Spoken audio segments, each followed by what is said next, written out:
공교육 전문가들과 함께하는 입시의 정석 시간입니다. 새학기 첫날 잘 보내셨습니까? 누구나 떨리는 날이지만 새로운 환경에 첫 발을 디딘 고등학교 신입생들은 더 긴장이 컸을 겁니다. 특히나 올해는 고교 학점제가 전면 도입되면서 학교 현장의 변화가 큰데요. 어떻게 적응하면 좋을지 서울청원여고 박문수 선생님과 자세한 이야기 나눠봅니다. 선생님 어서 오세요. 네, 안녕하십니까. 네, 이 기억을 더듬어 보면 이 중학교와 고등학교 생활이 비슷한 것 같으면서도 차이가 컸던 것 같거든요. 이 고등학교 신입생들에게 가장 큰 변화 무엇이겠습니까? 네, 여러 가지 변화가 있습니다. 학교도 바뀌는 게 가장 큰 변화긴 하지만 진로, 입시 관련 측면에서 말씀드린다면 가장 큰 변화는 학교에서 머무는 시간이 가장 커졌다라고 보면 되겠습니다.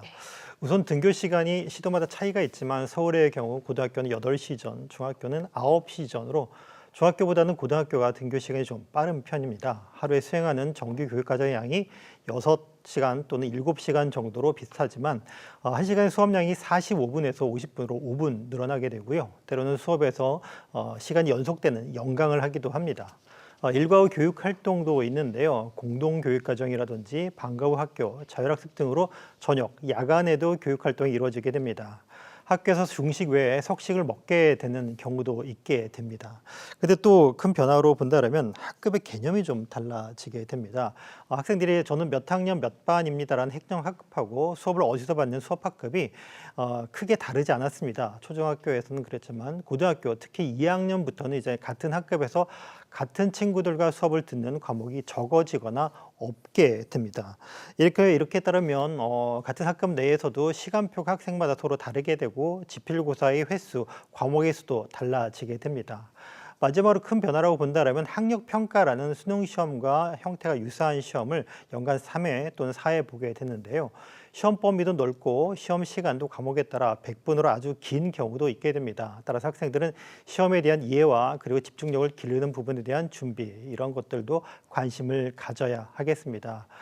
특히 올해 학생들 변화가 많기 때문에 수능 시험이 많기 때문에 이런 앞으로 추후 안내된 내용들 꾸준한 관심과 준비가 좀 필요하다고 보면 되겠습니다. 네, 학교에 머무는 시간이나 또 학교에서 보내는 일과의 측면에서도 굉장히 변화가 커지는데 수업의 측면에서는 어떤 변화가 있을까요? 네, 수업은 과목의 변화보다는 제도나 방식의 변화가 좀 있다라고 보면 되겠습니다. 고등학교 수업 방식은 중학교와 완전히 다르지 않습니다. 다만 과목이 좀 다양합니다. 중학교 같은 경우에는 교과군이 선택까지 포함하면 7개이고 교과 내 과목도 적습니다. 하지만 고등학교는 교과군도 많고 교과 내 과목도 많습니다. 교과의 구성도 공통 과목 그리고 선택 과목으로 나눌 수가 있겠는데요. 선택 과목 안에는 일반 선택, 진로 선택, 융합 선택 이렇게 과목의 특성에 따라서 다른 선택을 하게 되고 성적 처리 방식도 다르게 됩니다. 학생들은 필요한 시기에 필요한 과목을 선택해서 이수하게 되는데요. 수학 과목을 예를 들어보면 공통 과목이 4과목이고요. 일반 선택이 3과목, 진로 선택은 과학 계열의 고등학교의 진로 선택 교과까지 포함하게 된다면 10과목. 융합 선택은 3과목으로 총 20개의 과목이 존재합니다. 그렇다고 모든 20개 과목을 다 이수해야 되는 건 아니고요. 20과목 중에서 학생의 자신의 역량, 진로 등의 희망에 따라 선택하여 학습하게 되는 고교학점제가 적용되는 것이 가장 큰 특징이라고 보시면 되겠습니다.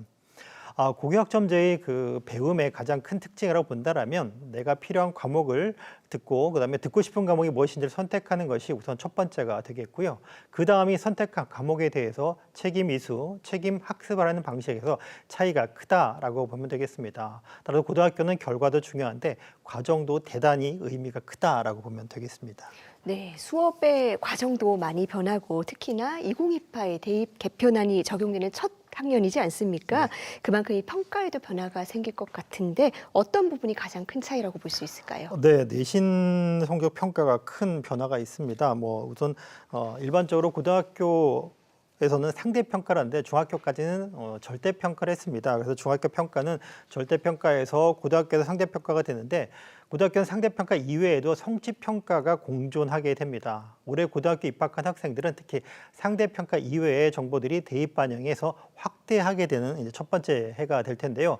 중학교의 절대평가는 원점수를 기준으로 5단계 또는 3단계 성취평가를 적용하지만 고등학교는 동일한 결과, 점수죠. 점수에 대해서 상대평가와 그리고 함께 원점수 또는 비율 기준의 5단계 또는 3단계 성취평가를 적용하고 그 기준도 학교마다, 과목마다 다를 수가 있겠습니다.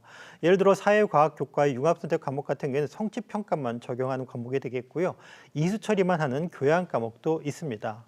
조금 더 자세히 말씀드려보면 상대평가는 처음일 텐데요. 학생들이 상대평가는 말 그대로 서열화된 정보로 몇 점을 받았느냐, 어디까지 도달했느냐가 중요한 것이 아니라 몇 등이냐라는 위치를 가지게 되는 것이 가장 큰 차이라고 보시면 되겠습니다. 학생의 실력이나 점수는 변함이 없지만 그 실력이나 점수로 가지게 된 학생의 위치가 어디인지를 확인하게 되는 것이 가장 큰 차이라고 이해하시고 이를 대비하셔야 되겠습니다.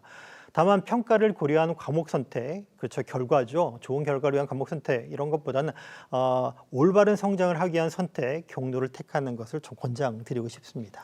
네, 특히나 요즘 대입에서는 수시 모집 비중이 많이 늘어나 있고 또 이 고교학점제의 또 취지 중 하나가 진로 적성에 조금 더 밀착된 교육을 하자는 것 아니겠습니까? 그래서 우리 학생들 입장에서는 빨리 진로를 정해야 앞으로 입시에 유리하지 않을까 뭐 이런 생각도 해보게 될 텐데 그렇다면 이 진로 관련 활동은 어떻게 하는 게 좋을까요? 사실 결론부터 말씀드리면 엄밀한 진로 활동이 꼭 필요 충분 조건은 아니다라고 볼 수가 있겠는데요. 다만 학교 전형 전공에 따라서는 변별력을 가지는 차이가 있다라는 점은 조금 참고하실 필요가 있습니다. 수시 모집과 정시 모집의 비율이 2016 대입을 기준으로 본다면 8대2 정도가 됩니다. 그리고 수시 모집에서 가장 많은 비중을 차지하는 것은 학생 위주 전형, 그러니까 교과 전형, 종합 전형이라고 생각하면 되는데요.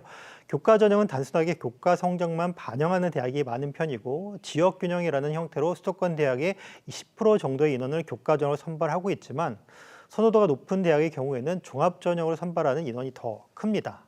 또한 교과 전형에서도요, 학생의 과정을 살펴보는 교과 평가를 시행하는 대학들이 점점 늘고 있는데요. 올해는 서울시립대가 추가되었습니다. 모든 전형은 정량적인 학업 역량을 기반으로 평가를 하는 것이 바탕입니다. 따라서 학생들의 목표와 방향을 가지고 학습하는 것이 필요하겠습니다. 목표는 진로를 포함하는 큰 범주를 학습하는 방식이나 태도로 생각하면 되는데요.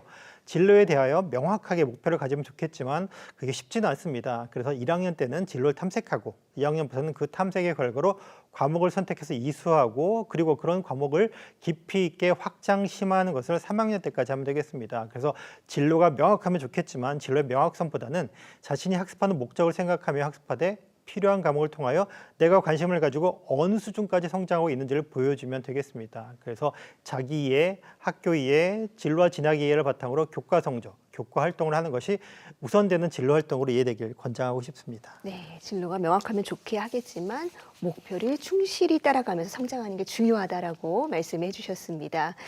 자, 지금 이제 수업도 길어지고 자율학습의 시험, 수행평가까지 새 학기는 정말 정신이 없을 텐데요. 이 고등학교 생활에 빨리 적응하는 방법이 있을까요? 사실은 열심히 하는 것이 답이긴 한데요. 간단히 제가 두 가지를 꼽는다면 긍정적이고 자기주도적인 태도를 조금 꼽고 싶습니다. 네, 새로운 환경이라 주저되기도 하지만 해야 할 일도 많습니다. 하고 싶은 일도 많긴 하지만 때론 하기 싫은 일도 있기 마련입니다. 그래서 하기 싫은 일이 필요할 때도 해야 할 때도 있기 때문에 특히나 고등학교 생활은 아까 말씀드렸던 것처럼 선택도 중요하고 과정이 중요하다는 말씀을 드렸습니다. 그래서 시기를 놓치면 다시 기회를 얻기에는 힘이 들거나 어려울 수 있으니까요. 한번 해볼까라고 생각하는 긍정적인 학교 생활이 필요합니다. 그리고 고등학교는 결과 외에 과정도 중요하다고 말씀드렸는데 매우 중요한 역할을 하게 됩니다. 그래서 스스로 느끼고 생각하고 판단하고 계획하고 실천하는 이런 일련의 과정들이 수업 안에서 계속해서 반복이 되도록 하는 것이 강조되어야 되겠습니다. 말 그대로 학생들은 수업을 통해서 자신이 하고 싶은 것을 계획하고 실천하고 결과를 확인하는 계속되고 반복된 과정을 학교에서 하게 됩니다. 물론 중학교도 과정이 의미가 있고 과정을 통해서 학생들이 성장했지만 고등학교에서는 결과와 과정이 졸업 이후의 결과에 경로에 직접적 영향을 미치게 된 점을 기억하셔야 되겠습니다. 결론적으로 중학교와 달라진 점들을 비롯하여 고등학교를 잘 이해하고 그 안에서 즐겁게 생활하고 하고 싶은 것을 마음껏 하는 것이 적응도 잘하고 효율도 높이는 방법이라고 말씀드릴 수 있겠습니다. 네, 앞으로 스스로 판단하고 선택하는 일이 많아지는 것이 고등학교 생활의 가장 큰 변화라는 건데요. 긍정적인 태도가 무엇보다 중요하다는 점 우리 신입생들이 꼭 기억을 해주면 좋겠습니다. 선생님 오늘 말씀 잘 들었습니다. 감사합니다.